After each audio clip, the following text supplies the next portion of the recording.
In this presentation, I'm going to talk about the structure of your speech. Now, originally, I've changed this. Originally, as the title slide here, I called it informative speech structure. But actually, this structure, what I'm talking about now, is going to be applicable to any kind of speech. So I took that off. But in the context of getting ready for your informative speech and later for your persuasive speech, you will go through exactly the same process in developing your speech structure. This would be tantamount to logos. All right, so this is the logos part of it, how you put the speech together. And I have a picture of a building going up here. It's very much like this. You need a good foundation before you can build the rest of the structure. In chapter 13, and actually in several other places in the book, the authors talk about purpose and thesis and the body of the speech and all of this good stuff. So I'm combining it all into this one presentation. So anyway, on this slide, there's the general purpose, the topic, the informative, or excuse me, the specific purpose, the thesis, and then the body of the speech. Okay, all right. The general purpose. Well, if you're giving an informative speech, remember, informative speeches are to do what? To inform or to educate. So that's all that is. Now, if it's a persuasive speech, then the general purpose is to persuade. You don't need to tell me this. Once again, you are going to give me this information on your outline. If it's an informative speech, I know the general purpose is to inform. All right, so that part's pretty straightforward. The topic. What are you going to talk about? And this you can't just put on there the ocean. All right, that's too broad. Uh, so you'll need to narrow it down and focus it. What specifically is this speech about? That's the specific purpose. All right, and that's something you need to figure out before you can even develop the speech. What is the specific purpose? And I don't want people putting in next to specific purpose for your speech to inform. No, that's the general purpose. The specific purpose is what exactly do you want to accomplish in your speech? Once again, I have examples coming.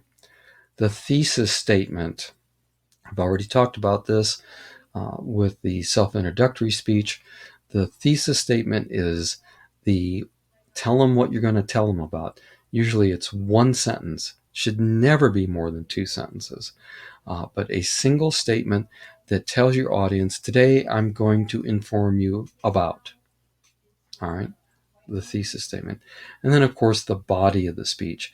For the self-introductory speech, I had you work specifically on the introduction and the conclusion of the speech.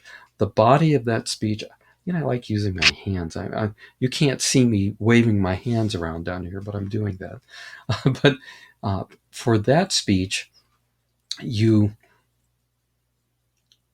worked on developing, well, obviously tell us who you are, the attention getter, the grabber, pulling people into your speech, a thesis statement, and then the preview of what you're going to talk about.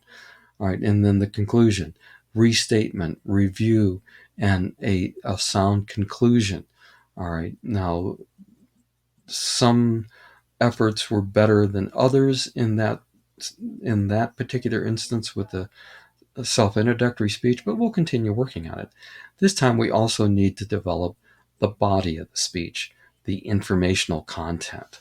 All right, so general purpose, topic, specific purpose, thesis, and then the body of the speech. All right, the general purpose. What do I have here? The general purpose of any speech will be either to inform, motivate, persuade, entertain, whatever. All right, again, I know by the context of your speech, the assignment. The assignment is to give an informative speech. All right, so that's the general purpose. But once again, someday you may be asked to give a talk at work or somewhere, And you got to figure out, am I just giving information? Am I trying to persuade my coworkers that what I'm talking about is a better way to do something?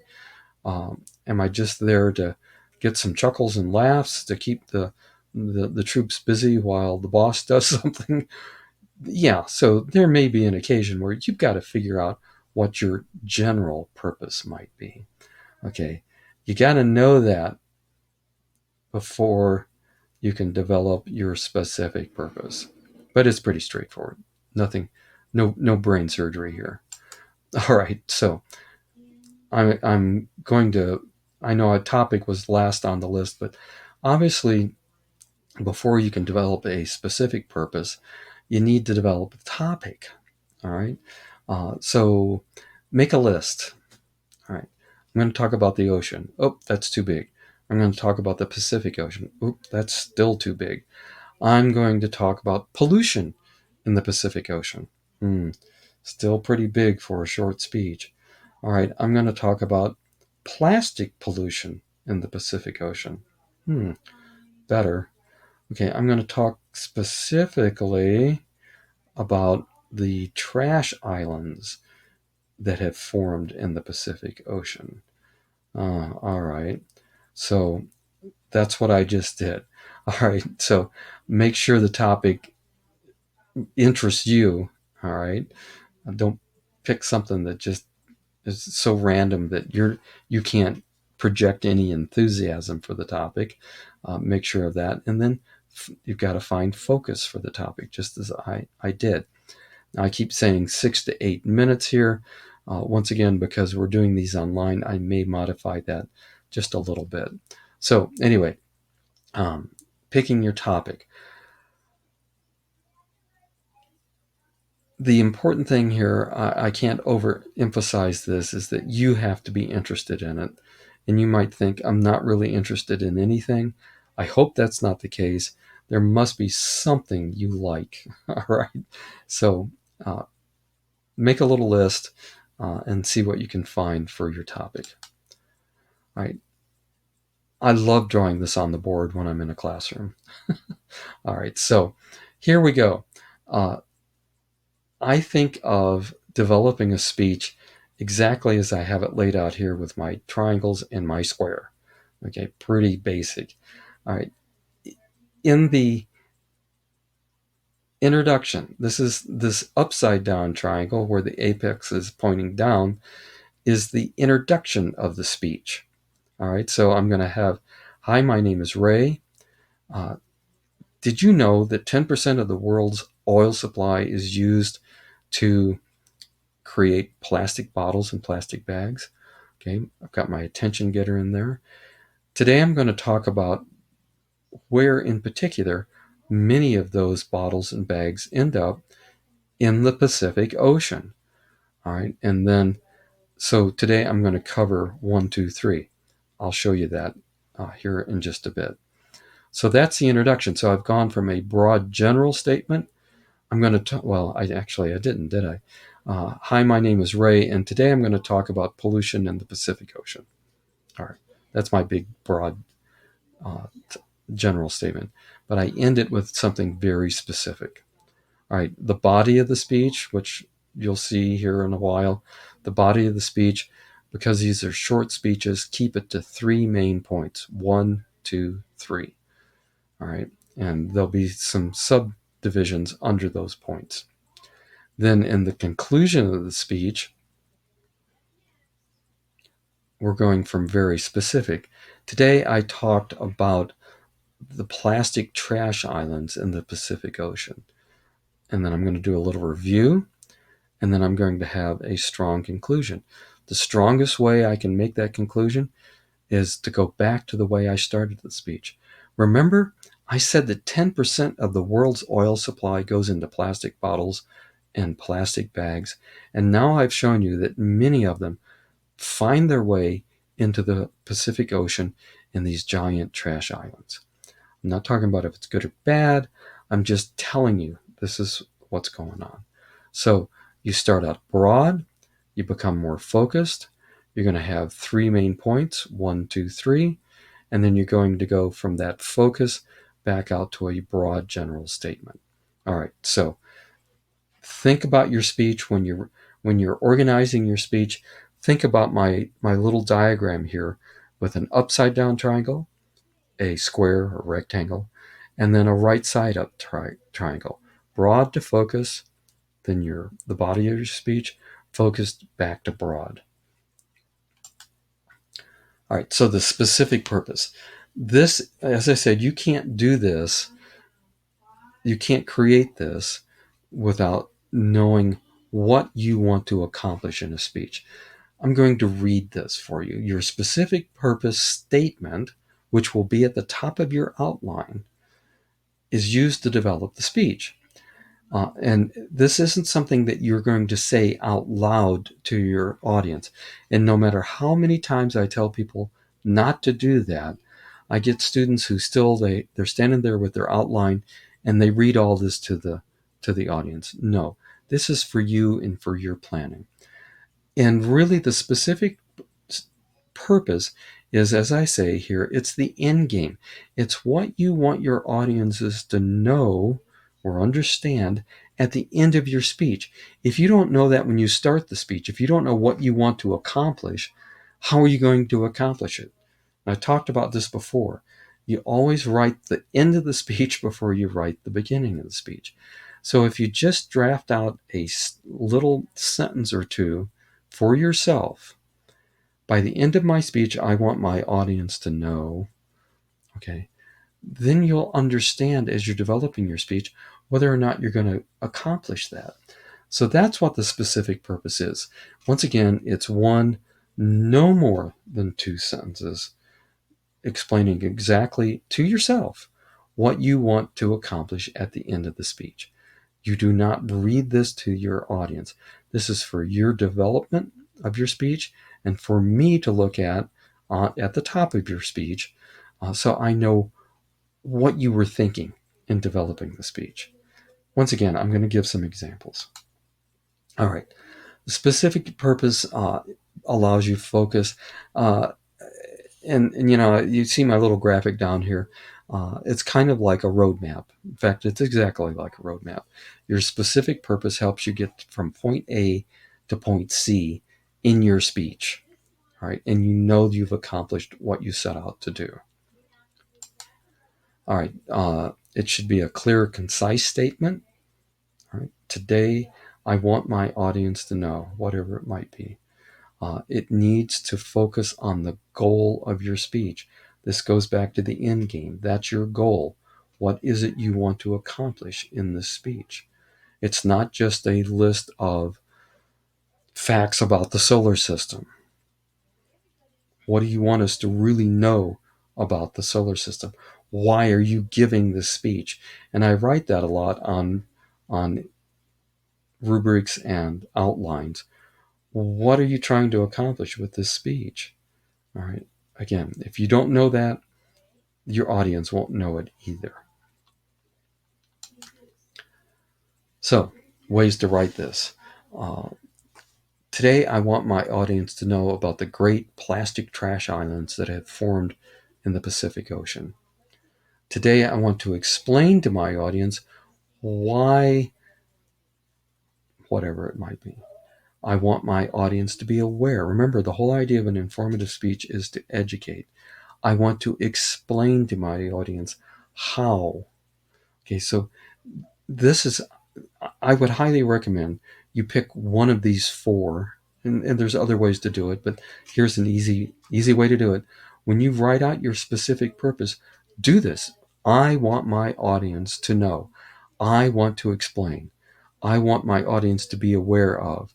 I want to explain how. Whatever it might be, this is the way you write your specific purpose. All right, so, and again, as I say, it can be done in one sentence. Two, absolutely tops. If you write more than two sentences, it's no longer a specific purpose. When you go into certain stores, and every business has this, they have a mission statement. It's very much the same thing as a specific purpose. And Yeah, I like Wendy's. I don't go there very often anymore, but I like Wendy's. And they have their mission statement on the wall. It consists of two words: always fresh. So, again, this is an example of they know exactly what they're trying to accomplish. They always want to deliver fresh, fast food. So, specific purpose. You know what the end game is, what the goal is of your speech. All right, now the thesis statement. This is what you actually say in the speech, not the specific purpose. That's for your planning needs. The thesis statement is what you want your audience to hear you say. What does the audience need to know so that you meet the goal that you figured out in your specific statement? The thesis statement must summarize the plan for achieving the specific purpose. Sounds kind of confusing. Today, I'm going to talk specifically about the plastic trash islands that have formed in the Pacific Ocean and what ecologists are doing to solve that problem. That's pretty clear, isn't it? Okay, that's exactly what you're going to hear in this speech. I'm not going to talk about how the plastic's produced. I'm not going to even worry too much about, other than just some general information, what the plastic is. All right? Uh, I'm going to talk about what ecological scientists are trying to do about it. That's my thesis statement. Okay, and it comes directly from my specific purpose. The specific purpose, though, and the thesis statement shouldn't really sound exactly the same. That you're losing the point if you do that. I'm going to show you how I developed my specific purpose in my thesis statement for my informative speech, and we'll take a look and see if they're exactly the same. They might be similar. Let's see if they're exactly the same. All right, there's old Winston Churchill again. Remember, when you're giving a speech, tell the audience what you're going to tell them about. All right, pretty bad Winston Churchill there. So the thesis, it's a preview. The thesis statement is a preview. And once again, that's not a direct quote from Winston Churchill, but it's a paraphrase, but that's exactly what he meant when he talked about how to give a speech. Now, the thesis statement will be on your outline. Keep it to one sentence. This is what you're going to tell your audience. This is what you say out loud in your speech, at the beginning of your speech. All right. It's a single statement, captures the central idea. It provides focus. And as I've already said, it flows directly from your whatever you created as a specific purpose. Also, make sure you get that thesis statement in right away at the beginning of your introduction. I have timed, well, I time everything as I'm listening to speeches, but I've timed the introductions to see how long it's taken students to get to the point, basically, to the thesis statement. And whether these speeches are 5 to 7 minutes or 6 to 8 minutes, whatever, under 10 minutes, I've had students who've taken up to 2 minutes to get to the thesis statement. Well, that's way too long. You need to get it in there right away at the beginning of your speech. Today, I'm going to tell you about. All right. So, again, it's kind of like the overall guidelines of an informative speech and really a persuasive speech as well. It's got to be meaningful, that thesis statement. Today, I'm going to tell you about these. Now, you remember I told you not to inject your opinion? Let me inject opinion.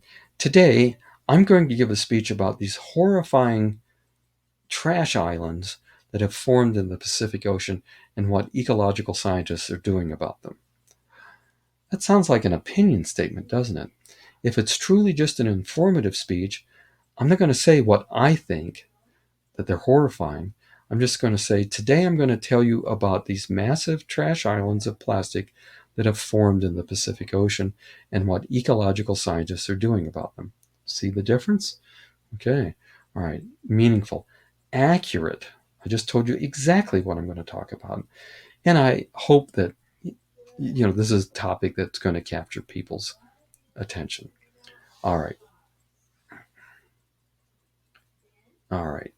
How do you achieve all of those? I just said that. All right. So let's look at some examples here. There's Pluto again. So the title of my speech, I'm going to give my speech a title, The Planet Pluto. That's pretty easy. All right. My topic, however, is demoting Pluto. That's the topic of my speech. How Pluto, and you could write it differently, how Pluto went from being a full-fledged planet to a dwarf planet. Okay. And what type of speech is it? Well, I'm talking about Pluto. So it's an object speech. I'm going to give it as a narrative pattern. So I'm going to do it in a storytelling fashion. Here's my specific purpose. This is the end game, remember. This is what I want everyone to know by the end of the speech. I want my audience, or I want to tell my audience the story of how Pluto went from being a full-fledged planet to being a dwarf planet. That's what I want to accomplish by the end of the speech. So that's my specific purpose. But what am I going to say in the speech? Okay.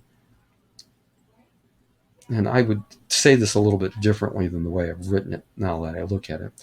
Today, I'm going to tell you, the audience, uh, the history of the discovery of Pluto and how this impacted its current status as a dwarf planet. Okay, I'm changing things a little bit. I'm being extemporaneous here, changing it a little bit to make it sound better.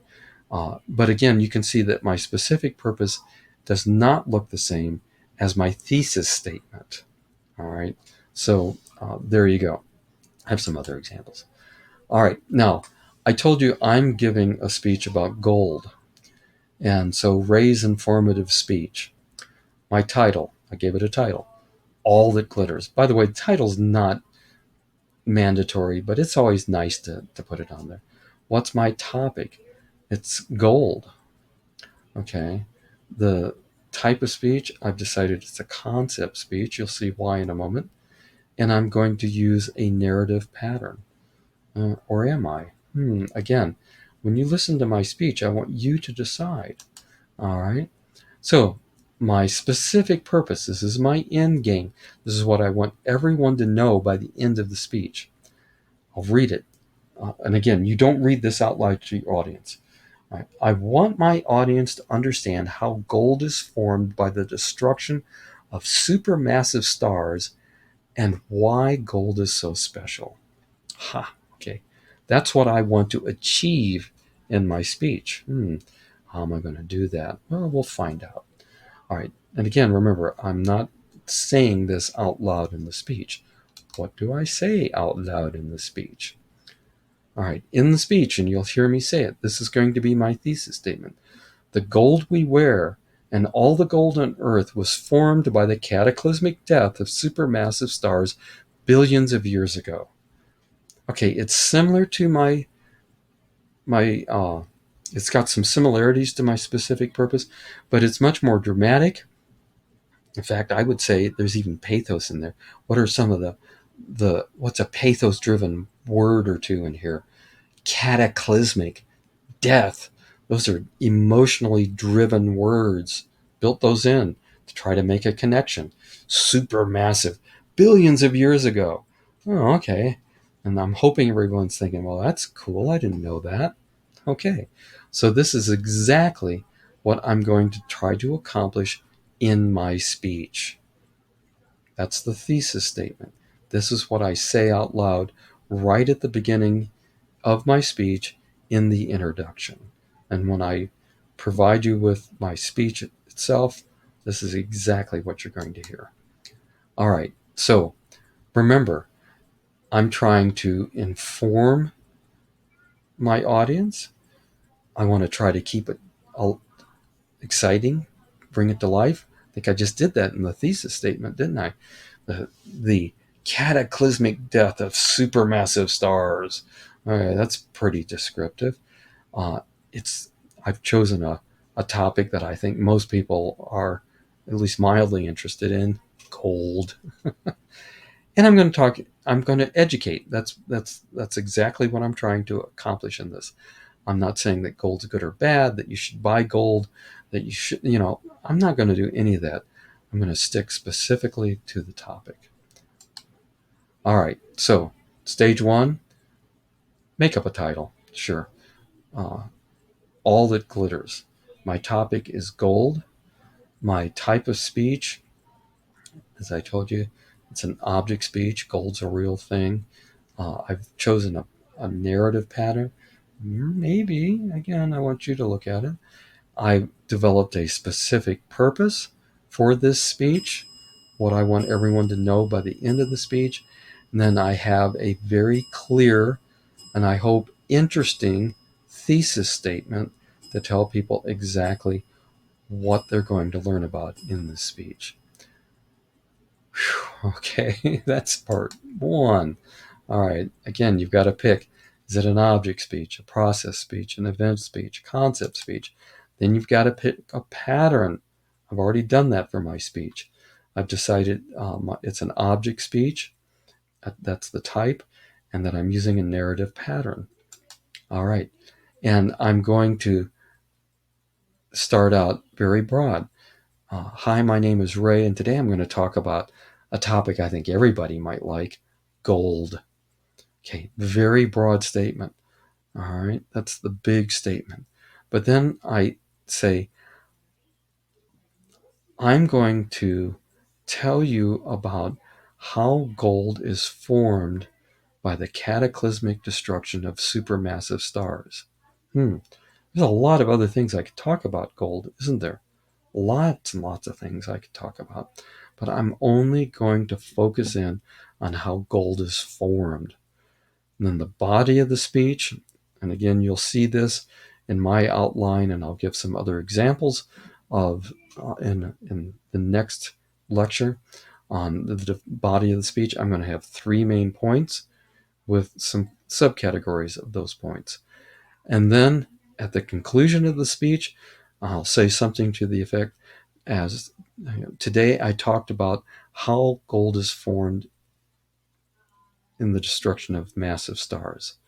Then I'm going to review my three main points very quickly, and then I'm going to have a concluding statement that I hope will be the ooh-ah factor that everyone will remember. So there you go. Whew, okay. As I said, I will post my lecture and I'm going to go through it in detail on exactly how I constructed it as a model for you to use. Hope you found that worthwhile and important and gives you something to get started on. So, watch for my speech. Make sure the moment I post it that you watch the speech. And then I'm going to go back and cover some of the topics in these other chapters that are in the second half of our semester that should be helpful in developing your speeches. So there we go. Specific purpose, thesis, and so on for preparing your speeches. We will see you later. Thanks again for taking your time to listen to another delightful example of informative speaking.